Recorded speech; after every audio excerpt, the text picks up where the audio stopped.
Bonjour et bienvenue, nous sommes en juillet 2014 et OneSec, le podcast de la robotique et des nouvelles technologies, va faire le tour de l'actu en une seconde. On aura 4 minutes près.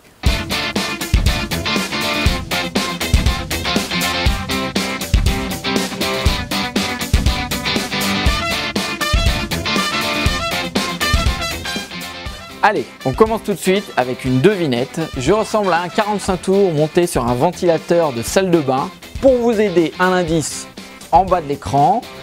Je suis Jibo, un petit robot domestique présenté comme le premier robot familial au monde. Jibo pourra être également intégré au système domotique de la maison et donc parler, échanger et surtout apprendre de la famille qu'il a adoptée. La présentation est assez convaincante et la technologie impressionne. C'est pas très étonnant étant donné que derrière ce projet on retrouve Cynthia Bretzal qui était une ancienne prof en robotique au MIT. Le prix d'entrée de ce petit Jibo c'est 548 $, mais toutes les préventes ont été bouclées, c'est terminé. Cependant la campagne de crowdfunding va aller jusqu'au 15 août et il faudra je pense attendre peut-être vers 2015 voire même 2016 pour recevoir son petit Jibo. Après la Coupe du Monde de football qui vient de se terminer, place à la Coupe du Monde des robots. La Coupe du Monde de robots qui s'est également déroulée au Brésil pendant 5 jours avec des équipes du monde entier. Durant cet événement, l'épreuve reine c'est le football, mais il existe aussi la Robo Rescue et la Robo Home. Pour l'épreuve du foot, on utilise soit un robot qu'on crée soi-même, petit, moyen ou grand.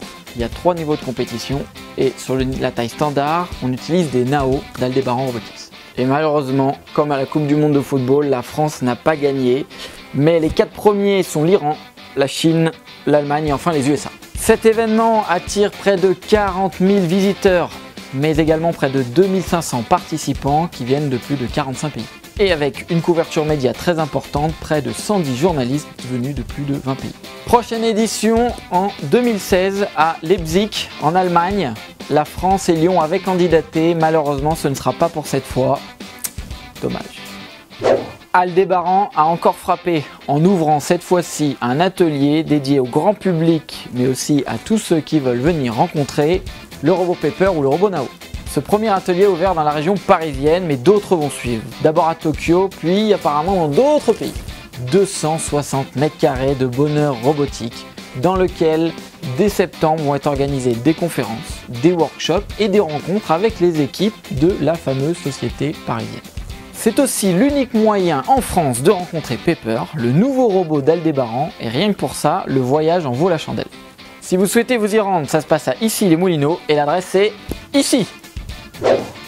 Jusqu'à aujourd'hui, lorsque vous faisiez du sport et que vous voulez vous filmer, il n'y avait que 2 solutions. La première, c'est d'avoir une personne qui court aussi vite que vous avec une caméra, soit vous la filmez vous-même avec une GoPro. Eh bien, depuis peu, 2 acteurs se livrent une guerre sans merci pour créer la caméra sur drone suiveur ultime. Ces 2 drones, développés respectivement par Helico Aerospace Industries et Squadro Systems, dont une partie de l'équipe est française, sont capables de vous filmer en pleine action de manière complètement automatique ou presque. L'idée, c'est de configurer rapidement le drone, de le lancer dans les airs et il va pouvoir vous suivre pendant près de 15 minutes à une vitesse maximum de 70 km/h. En attendant de pouvoir tester ces 2 petits bijoux de drone, il reste quelques questions en suspens, notamment au niveau de la législation. Imaginez un accident avec ce drone de drone! C'est la dernière fois qu'on bosse avec des drones, j'en ai marre! Marre! Et donc nous voici en conclusion de ce OneSec à la toute fin. Je vous donne rendez-vous donc pour le mois d'août avec j'espère encore plus d'actu autour de l'high-tech et la robotique. Gros bisous et à très vite! N'oubliez pas de vous abonner à la chaîne et de liker la vidéo, voilà, ce serait sympa. Bye bye.